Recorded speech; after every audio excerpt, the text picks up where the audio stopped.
Hey guys, we're taking a look at my new Brita in this video. So I'm just unpackaged it. This is how it looks, brand new. So my filter is inside of it.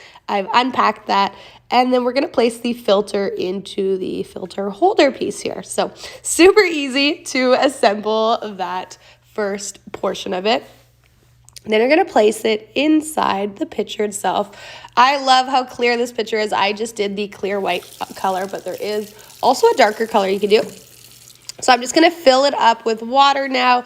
It really filters through the water quickly. It took about 30 seconds to fill this pitcher to its max capacity. At least if you're not going to be constantly refilling it. So I just wait till it's full to the brim, and then I give it probably another 30 seconds for it to completely filter out that water. So I do love this Brita. It holds about 10 cups in capacity total.